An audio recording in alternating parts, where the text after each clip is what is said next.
नाज़रीन अस्सलाम वालेकुम, मैं हूं इमरान वसीम। नाज़रीन, प्रोग्राम में एक तो हम बात करेंगे जो इस्लामाबाद हाई कोर्ट के जजेस के लिखे ख़त पर तहकीकाती कमीशन बना, साबिक़ चीफ जस्टिस तसद्दुक़ हुसैन जिलानी साहब को इस कमीशन का सरबराह बनाया गया।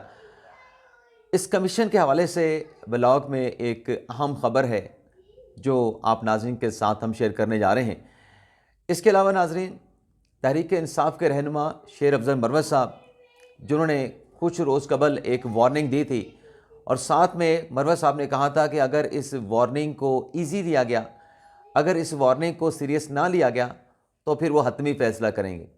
तो शेर अफजल मरवत साहब ने हतमी फ़ैसला कर लिया है और वह हतमी फ़ैसला ये है कि शेर अफजल मरवत साहब ने अपनी राहें जुदा कर ली हैं।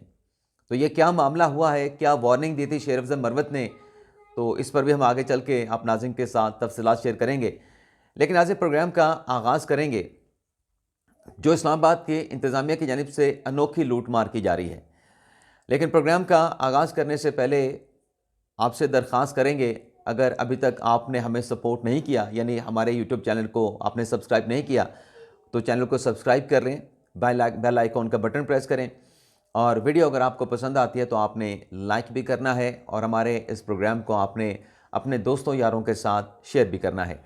तो पहली खबर से नाज़रीन गुफ्तगू का आगाज़ करते हैं। शहर इक़्तिदार, जहाँ का वज़ीर आज़म पाकिस्तान भी मकीन है, सदर पाकिस्तान भी शहर इक़्तिदार के मकीन है इस्लामाबाद के, लेकिन यहाँ पर लोगों की लूट मार होना और वो भी अनोखे अंदाज से, ये नाज़रीन बड़ा हैरानकुन है।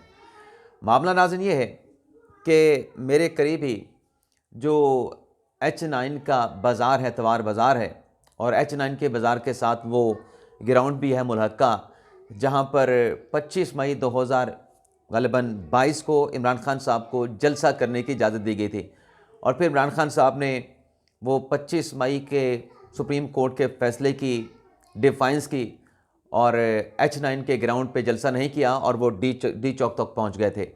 और आज भी वो जो कंटेम्प्ट की प्रोसीडिंग उस केस में शुरू की गई थी बंदियाल साहब की तरफ से, वो सुप्रीम कोर्ट में पेंडिंग पड़ी है इमरान खान के ख़िलाफ़ और PTI के दीगर रहनुमाओं के ख़िलाफ़। लेकिन हमने इस मामले पे बात नहीं करनी। मामला नाज़रीन है कि वहाँ पे उस ग्राउंड के साथ मुल्हिका जो ग्राउंड अपना अतवार बाज़ार है, उस अतवार बाज़ार में लोग जाते हैं सस्ती अशिया खुर्दोनोश ख़रीदने के लिए। इंतज़ामिया ने आवाम की सहूलत के लिए बाज़ार कायम कर रखा है, उसमें हर तरह के स्टॉल्स मौजूद हैं। आप तकरीबन अपनी ज़रूरियात की तमाम चीज़ें, अशिया ज़रूरिया, खाने पीने की चीज़ें आपको वहाँ से सस्ती मिलती हैं। आपको नई चीज़ें भी मिलती हैं, इस्तेमाल शुदा चीज़ें भी मिलती हैं। लेकिन जब अतवार के रोज़ लोग वहाँ पे जाते हैं ना बड़ी तादाद में, ज़ाहिर सी बात है कि सस्ती चीज़ें मिल रही हैं तो लोग बड़ी तादाद में ऐसे बाज़ारों का रुख करते हैं, सस्ते बाज़ारों का। तो उसके साथ जो ये ग्राउंड है जहाँ पे जलसे मजमे किए जाते हैं, तो वहाँ पे कार पार्किंग होती है।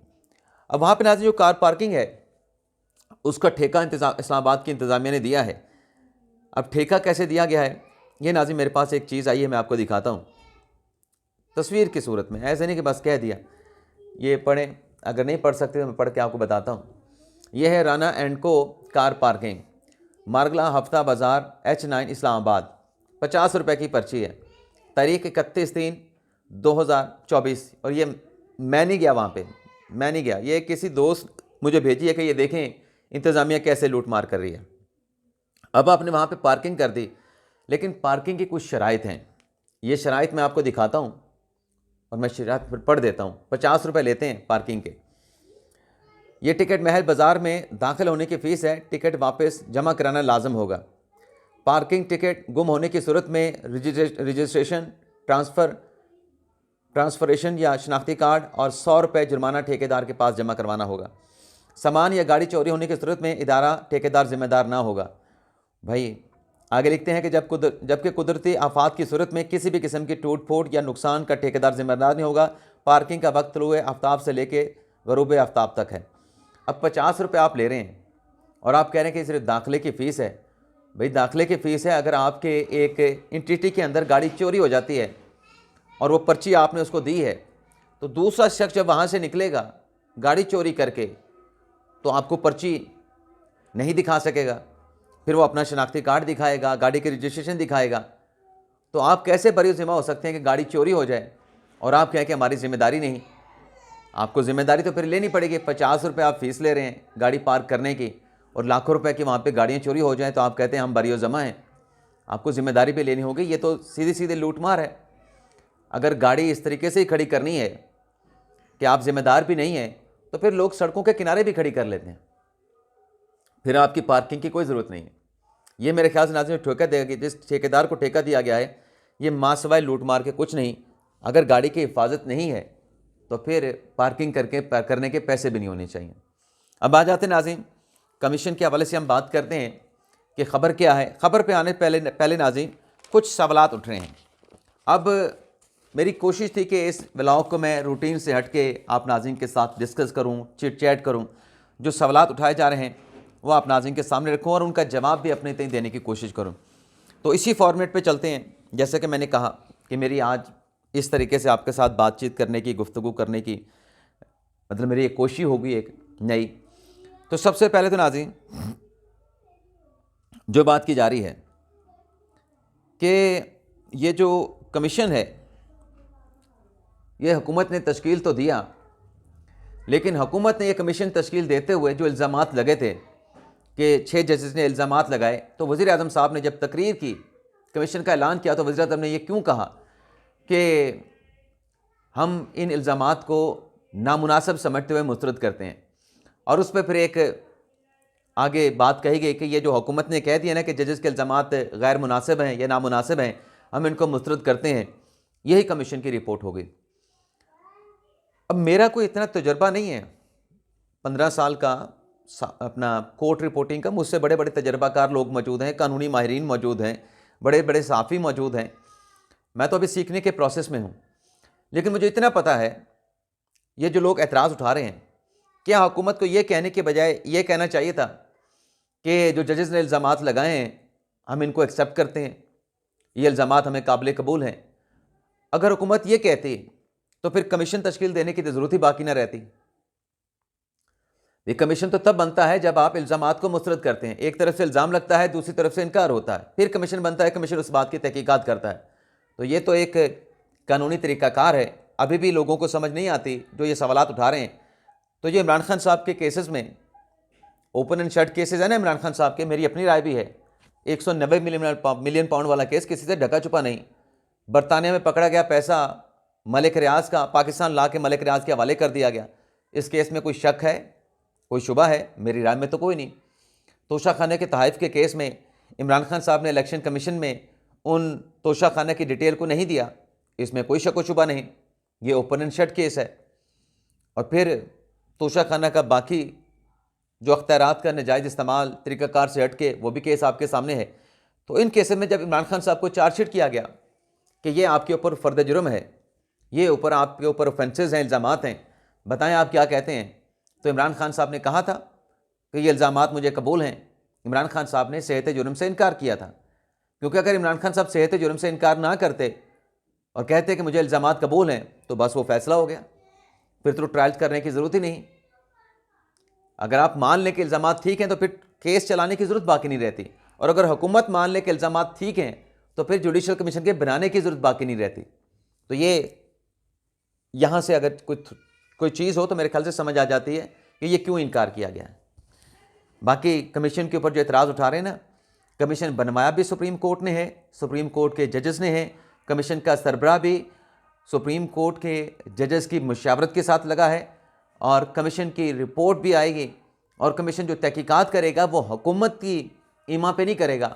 हुकूमत जो तहकीकात कर रहा है वो इस्लामाबाद हाई कोर्ट के जजेस के कंसर्न तहफ़्फ़ुज़ात जो तशवीश का इज़हार किया और फिर जो सुप्रीम कोर्ट ने वज़ीर-ए-आज़म के सामने तशवीश और तहफ़्फ़ुज़ात का इज़हार किया, उनको लेके तमाम बातों को अपने सामने रख के कमीशन तहकीकात करेगा। फिर नाज़रीन एक और चीज़ की गई कि हमारे दोस्तों में से कुछ दोस्तों ने कहा कि देखें कि जैसे परवेज़ मुशर्रफ को फांसी की सज़ा हुई थी तो इदारा जाती रिस्पांस आया था, लेकिन यहाँ पर तो सुप्रीम कोर्ट का इदारा जाती रिस्पांस नहीं आया। मैं इसके साथ इख्तलाफ करता हूँ, टेक्निकल भी और नॉन टेक्निकल भी। टेक्निकल ये करता हूँ कि आईएसपीआर का पूरा मीडिया का डिपार्टमेंट है, वो प्रेस कॉन्फ्रेंसेस करते हैं, डीजी आईएसपीआर करते हैं, और भी वहाँ पे आके डीजी आईएसपीआर के साथ अफसरान शामिल होकर वहाँ पे प्रेस कॉन्फ्रेंस की जाती है। सुप्रीम कोर्ट में कोई प्रेस कॉन्फ्रेंस का कोई डिपार्टमेंट नहीं है। इक्का दुक्का वजाहत आ जाती है या प्रेस रिलीज आ जाती है, इसके अलावा कुछ नहीं। और फिर जजेस तो प्रेस कॉन्फ्रेंस कर नहीं सकते। हाँ, अलबत्ता अब ये इजाज़त ज़रूर दे दी गई है कि किसी जज की ज़ात पे अगर इल्ज़ाम लगा है तो सुप्रीम जुडिशल काउंसिल के रूल्स को में तरमीम कर दी गई है कि वो जज अपनी ज़ात पे लगे उन इल्ज़ामात का जवाब दे सकता है। लेकिन इस किस्म के प्रेस कॉन्फ्रेंस करना, जैसा कि वो परवेज़ मुशर्रफ की फांसी की सज़ा पे आईएसपीआर ने की थी, ये सुप्रीम कोर्ट के जजेज या सुप्रीम कोर्ट का पीआरओ नहीं कर सकता। और फिर जिन दोस्तों ने ये कहा कि बड़ा इदारा जाती रिस्पांस आया था, उस रिस्पांस का नतीजा क्या निकला? उस इदारा जाती रिस्पांस में ये कहा गया था ना कि हम मुशर्रफ की फांसी की सज़ा को नहीं मानते, हम इस पर रिएक्ट करेंगे। तो क्या रिएक्शन आया? यही काजी फैसल साहब भी थे ना कि परवेज़ मुशर्रफ की अपील को डिसमिस कर दिया, फांसी की सज़ा को बरकरार रखा, उसके तमाम रैंक्स, तमाम पेंशन मरात वगैरह बंद हो गई। तो उस इदारा जाती रिस्पांस का कोई फैसला फ़ायदा भी हुआ या सिर्फ एक महज बयान बराए बयान हो गया? और किस चीज़ को कोट कर रहे हैं? या तो उनकी अपील एक्सेप्ट हो जाती, फिर आप इदारा जाती रिस्पांस की बात करते। और यहाँ पर भी सुप्रीम कोर्ट का इदारा जाती रिस्पांस आया, लेकिन बात यह है कि हम मानने को तैयार नहीं। हम अपनी मन मर्जी की बात को मानने के लिए तैयार होते हैं। क्या सुप्रीम कोर्ट ने, काजी फैसल ने उन जजेस के ख़त पे उनको नहीं बुलाया अपने पास, 2.5 घंटे तक उनको नहीं सुना? और फिर उन जजेस के रिजर्वेशन सुनने के बाद अटॉर्नी जनरल को बुला के ये नहीं कहा गया कि मेरे जजेस ने या हमारी अदलिया के जजेस ने ये इल्ज़ाम लगाया है, इस पे बताएं क्या करना है? और फिर फुल कोर्ट का इजलास भी हुआ, वज़ीर कानून ने आके मुलाकात की, और फिर फुल कोर्ट में बैठे जजेस ने कहा कि इस पे कमीशन बने। वज़ीर आज़म को अपने घर तक बुलाया गया, वो चल के आया। और फिर वहाँ पर जो वज़ीर आज़म का रवैया था, जो एटीट्यूड था, वो यकीन दहानी कराने वाले था कि बिल्कुल कमीशन बनेगा, हमारी मदाखलत नहीं होगी, कमीशन का सरबराह के नाम भी आप दे दें, TORs भी आपके कहने पे बनेंगे, आपकी मनमर्जी के बनेंगे कि किस हद तक तहकीकात करनी है, कैसे तहकीकात करनी है। और फिर फुल कोर्ट का इजलास हुआ। तो क्या ये सुप्रीम कोर्ट का इदारा जाती रिस्पांस नहीं था? लेकिन चूंकि हम बनवाना चाहते हैं, तहरीक इंसाफ वाले बनवाना चाहते हैं, हमारे साफ़ी दोस्त, हमारे दानिश्वर, वो ये बनवाना चाहते हैं कि हाजिर सर्विस जजेस के पर मुश्तमिल ये जुडिशल कमीशन होना चाहिए था। और फिर ये कहते हैं कि ये कमीशन जो बना है, इस कमीशन के ज़रिए जो तसद्दुक़ हुसैन जिलानी साहब हैं, या जो कमीशन है, इसकी रिपोर्ट नहीं आएगी, इसका कोई फ़ायदा नहीं होगा। इससे जिलानी साहब की अच्छी साख का एतराफ़ भी करते हैं। कैसे कहते हैं इस कमीशन के बनने से जिलानी साहब की और कमीशन की साख को नुकसान पहुँचेगा। अब बात यह है कि अगर साख के ऊपर कमीशन बनाना है कि आप फैसला भी करें और आपकी साख भी बरकरार रहे, तो ये तो पाकिस्तान में जिस किस्म का माहौल बन चुका है आजकल मुमकिन नहीं। मैं एक और मिसाल दे देता हूँ। बंदियाल साहब के दौर में इलेक्शन की तारीख नहीं आ रही थी, सदर मुमलिकत आरिफ अलवी इलेक्शन की तारीख नहीं दे रहे थे। तहरीक इंसाफ ने सुप्रीम कोर्ट में पटिशन दायर की, बंदियाल साहब ने उस पटिशन को समाअत के लिए नहीं लगाया, वो पेंडिंग पड़ी रही कई हफ्तों, 1-1.5-2 महीनों तक। काजी फैसल साहब ने आके वो पटिशन लगाई। माजरत के साथ मुझे मिसाल फिर काजी फैसल साहब की देनी पड़ रही है, लेकिन सुने के मिसाल है क्या? उस पटिशन को लगाया काजी फैसल साहब ने, तहरीक इंसाफ की, सुप्रीम कोर्ट बार की, और सदर मुमलिकत और इलेक्शन कमीशन की मुशावरत करके 8 फरवरी 2024 के इंतखाबात की तारीख लेके दी। वो अलग बहस है कि 8 फरवरी के इलेक्शन साफ़ हुए, शफाफ हुए, नहीं हुए, उसके ऊपर ट्रिब्यूनल का रास्ता अख्तियार कर लिया है जो लोग हारे हैं। लेकिन बात यह है कि उस इलेक्शन की तारीख लेके देने पर भी क्या कहा गया था? कोई नेक नामी तो काजी फैसल को नहीं मिली थी या उस बेंच के जजेस को नहीं मिली थी। क्या कहा गया था कि ये जो इतना अरसा इलेक्शन ताख़ीर का शिकार हुआ, ये तो इनको 90 रोज़ में कराना चाहिए था, इन्होंने तो 8 फरवरी की तारीख लेके दे दी। भाई ये फिर 90 रोज़ वाली बात आप फिर बंदियाल साहब से पूछते। जब काजी फैसल साहब ने के मामला संभाला, चीफ जस्टिस का मनसब संभाला, प्रैक्टिस एंड प्रोसीजर केस से फारिग होने के बाद फौरी तौर पे इलेक्शन वाला केस से टेकअप करके इलेक्शन की तारीख लेके दे दी। अब क्या वो 7 नवंबर को तो तारीख ख़त्म हो रही थी, 90 दिन की म्याद ख़त्म हो रही थी। 3 नवंबर को आप केस सुन रहे थे जिसमें 8 फरवरी की डेट सामने आई, तो 4 दिन में क्या मुल्क भर का इलेक्शन हो सकता था? लेकिन उसके ऊपर ये नहीं कहा गया कि चलें यार तारीख आ गई, तारीख नहीं मिल रही थी। कहते जी ये 90 रोज़ वालों को क्यों माफ़ कर दिया? तो 90 रोज़ में तो फिर पूछते रहे काजी फैसल साहब बार बार, आपके पीटीआई के वकला से कि सदर साहब के खिलाफ फिर आर्टिकल 6 की कार्रवाई होनी चाहिए नहीं होनी चाहिए, तो उसके ऊपर खामोश हो जाते थे पीटीआई के वकला। सुप्रीम कोर्ट बार के सदर भी कि नहीं, सदर अली के खिलाफ कार्रवाई ना हो, उसने बेशक तारीख नहीं दी, अपने आनी जिम्मेदारी पूरी नहीं की, उसके खिलाफ कार्रवाई ना हो, तो उस पर तो कुछ नहीं होते, उस पर भी कोई नेकनामी नहीं मिली थी। यहां पर भी कोई नेकनामी नहीं मिलेगी। आप किसी फरिश्ते को भी ला के इस कमीशन में बिठा दें, इस वक्त जो मुल्क का माहौल बन चुका है, उस फरिश्ते के ऊपर भी तोहमतें लग जाएंगी, उस फरिश्ते के खिलाफ भी तावीलें सामने आ जाएंगी, उस फरिश्ते के ऊपर भी इल्ज़ामात की भरमार कर दी जाएगी। अभी बहुत सारे लोग एतराज़ उठा रहे हैं ना। अभी मेरे एक अपने दोस्त के साथ बात हुई, व्हाट्सएप का दोस्त है, मोबाइल का दोस्त है, कभी मुलाकात नहीं हुई। कहते हैं ये जिलानी तो टाउट है पीपल्स पार्टी का, जरदारी का। मैंने कहा, और उसमें कहा कि ये जरदारी के केस सुनने से इसने इनकार कर दिया था, तो उसका टाउट है, टाउट होने की वजह से केस सुनने से इनकार किया। और मैंने कहा अगर वो केस सुन लेता तो फिर आपने कहना था कि ये तो इनका रिश्तेदार है, इनका टाउट है, तब केस सुन लिया। अब केस नहीं सुना तो आप कह रहे हैं ये तब उनका टाउट है। और टाउट का लफ्ज़ इस्तेमाल करना भी आजकल बड़ा आम हो गया है, और टाउट के तो फतवे दिए जाते हैं आजकल। और माशाल्लाह जिनको माजी में टाउट के फतवे दिए थे, आजकल उनके साथ मोहब्बत की पींगें बढ़ाई जा रही हैं, नए लोगों को टाउट के फतवे दिए जा रहे हैं। अल्लाह हिसाब करेगा सबका, और सबका करता है अल्लाह ताला हिसाब। जो किसी को टाउट कहता है तो कहीं ना कहीं तो इसका जवाब देना पड़ता है। तो किसी और हमारी बहन ने कहा कि जजेस के कंडक्ट पे बात हो रही है, जजेस ने तो कानूनी रास्ता मांगा है। जजेस कानूनी रास्ता मांगते नहीं, जजेस कानूनी रास्ता देते हैं, जजेस कानूनी रास्ता दिखाते हैं, जजेस कानून पे फैसला करते हैं। जिन जजेस को कानून का नहीं पता, कानून नहीं जानते, तो फिर ये सवाल उठाना कि क्या उनको जज के मनसब पे रहना चाहिए अगर वो कानून नहीं जानते, कानून की समझ बूझ नहीं, कानून की तशरीह नहीं कर सकते, तो फिर वो जज बनने के अहल भी नहीं है। और फिर ये जो सवाल है ना कि रिटायर्ड जजेस पर मुश्तमिल कमीशन बना है, तो हाजिर सर्विस वाला क्यों नहीं? तो हाजिर सर्विस जजेस को भी हमने देखा था, हमारी आंखों के सामने हमने देखा था। वो थे ना आसिफ सईद खोसा साहब, वो बाजवा साहब की एक्सटेंशन वाला केस आया था ना, क्या निकला था फिर उसमें से? कितने जजेस ने केस सुनने से इनकार किया था, कितने जजेस ने केस सुनने से इनकार किया था? और फिर खोसा साहब जिन्होंने वो केस लगाया था, उन्होंने आखिर में क्या किया था? 4 सवाल पूछे थे हुकूमत से, और आखिरी दिन था केस का, और उन 4 सवालों का हुकूमत ने जवाब देना था। और आखिरी रोज़ खोसा साहब ने उन 4 सवालों का जवाब नहीं मांगा था, बस ये कह दिया था कानून साजी कर लें आइंदा के लिए। अगर कानून साजी नहीं हुई तो फिर बाजवा साहब जो है वो कंटिन्यू नहीं कर पाएंगे। सिर्फ इतना सा फैसला दिया था। बात यह है कि ये जो बात की जा रही है ना कि कमीशन कितना बाख्तियार होगा, रिटायर्ड जज कितना बाख्तियार होगा, या हाजिर जज कितना बाख्तियार होगा, ये उसके अपने ऊपर डिपेंड करता है कि वो किस दलेरी के साथ, किस ईमानदारी के साथ तहकीकात करता है, इंक्वायर करता है। अब जिलानी साहब के क्रेडिबिलिटी पे कोई सवाल नहीं उठा रहा। अब मैं आपको बता दूं, मेरा एक अंदाज़ा है, इस अंदाज़ों से आप खबर बेशक निकाल लें। ये मैं अपना अंदाज़ा आपके साथ शेयर कर रहा हूँ, अपनी राय आपके साथ शेयर कर रहा हूँ कि ये जो कमीशन बना है, इसमें ग़ालिबन कहीं ना कहीं वो जो 6 जजेस हैं ख़त लिखने वाले, उनके बारे में हमारे दोस्तों ने बहुत सारी राय दी हैं। मैंने अपने किसी व्लॉग में अपनी ज़ुबान से उनके खिलाफ कोई राय नहीं दी। मैं कहता हूँ कि इस मामले की तहकीकात होनी चाहिए, हसास मामला है, अदलिया से जुड़ा मामला है, माजी में भी होनी चाहिए थी, चले नहीं हुई, अब हो जाएंगी, लेकिन फिर होने तो दें। तो मुझे तो लगता है कि जो कमीशन बना है, इस कमीशन की तश्कील और जो जिलानी साहब का नाम है, इसमें कहीं ना कहीं उन ख़त लिखने वाले 6 जज साहबान की कंसेंट शामिल है, वो सारे प्रोसेस में शामिल हैं। ये जो कमीशन बना है रिटायर्ड जज पर, जो जिलानी साहब इस कमीशन के सरबराह हैं, ये मेरी राय है, मेरा एक अंदाज़ा है।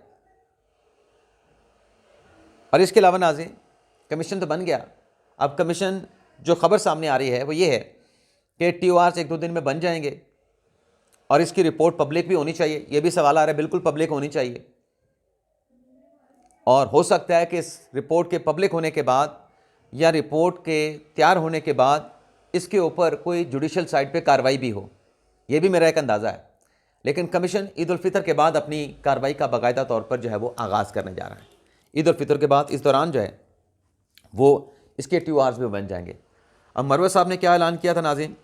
मरवत साहब ने ऐलान किया था कुछ दिनों पहले कि मेरे साथ जो सब कुछ किया जा रहा है 30 मार्च तक अगर ये सब कुछ ना हुआ, मुझे निशाना बनाना ख़त्म ना किया गया, तो फिर मैं अगले लाहे अमल का ऐलान करूँगा। और लाहे अमल का मरवत साहब ने ऐलान कर दिया है। और मरवत साहब का नाज़रीन लाहे अमल ये है कि मरवत साहब ने अपना अलग सोशल मीडिया प्लेटफॉर्म बना लिया है। सोशल मीडिया टीम मरवत साहब ने बना ली है। और उस पर मरवत साहब से जब पूछा गया कि आपने अलग से अपनी टीम क्यों बना ली, तो उस पर कहा मरवत साहब ने कि हमारे बाकी रहनुमाओं ने भी बना रखी है और ये मेरी जो टीम है ये क्या करेगी। मैं नाज़रीन छोटी सी तहरीर पढ़ देता हूँ।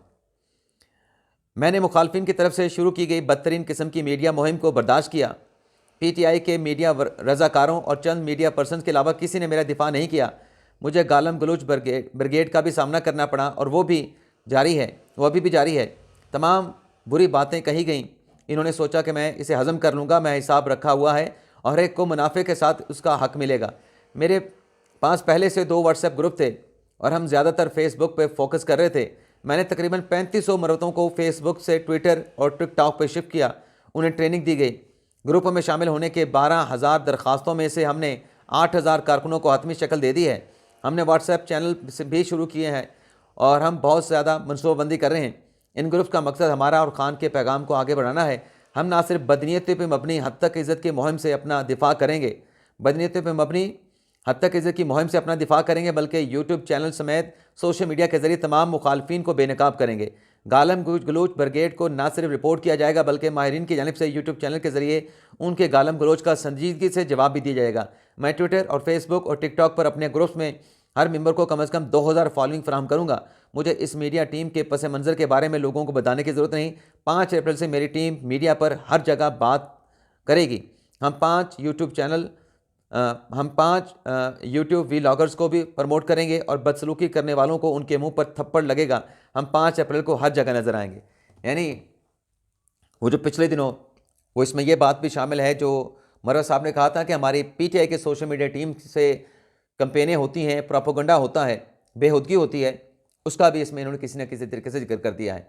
तो देखते हैं मरवत साहब ने जब वार्निंग दी थी उसके बाद उन्हें अपना लाहा अमल, अपनी राहें सोशल मीडिया टीम के ज़रिए जो है वो अलग कर ली हैं। अब वो अपना दिफा, अपनी बातें या इमरान खान साहब की प्रमोशन अपने यूट्यूब चैनल के ज़रिए करेंगे, अपने सोशल मीडिया टीम के ज़रिए करेंगे। जो खान साहब की सोशल मीडिया टीम है उनसे मरवत साहब जो है वो अलग हो गए हैं। इसके अलावा नाज़रीन आज के दिन की एक और अहम खबर है, बाबर आजम साहब को दोबारा से T20 और वनडे टीम का कैप्टन बना दिया गया है। वाइट बॉल क्रिकेट में बाबर आजम साहब कप्तानी करेंगे और रेड बॉल में मेरे ख्याल से शान मसूद साहब बरकरार रहेंगे। लेकिन सवाल यह है कि अगर एक T20 सीरीज़ के बाद शाहीन अफरीदी को हटाना था आपने और बाबर को कप्तानी दोबारा वापस देनी थी, तो फिर ये सब कुछ करने की ज़रूरत नहीं थी। यही नाज़रीन हमारे मुल्क में अलमिया है कि हम बड़ी जल्दबाजी में फ़ैसले करते हैं और फैसला करते हुए सोचते तक भी नहीं कि इसके रिपरकशन क्या होंगे। अभी जुडिशल कमीशन के वाले से आप देख लें कि हम एतराज़ उठाए जा रहे हैं और हक़ दावा अपना बना रखा है। कोई जाके उन 6 जजेस से पूछे क्या वो राज़ी हैं इस कमीशन के ऊपर या वो राज़ी नहीं हैं। इजाज़त चाहते हैं नाज़रीन, अल्लाह हाफ़िज़।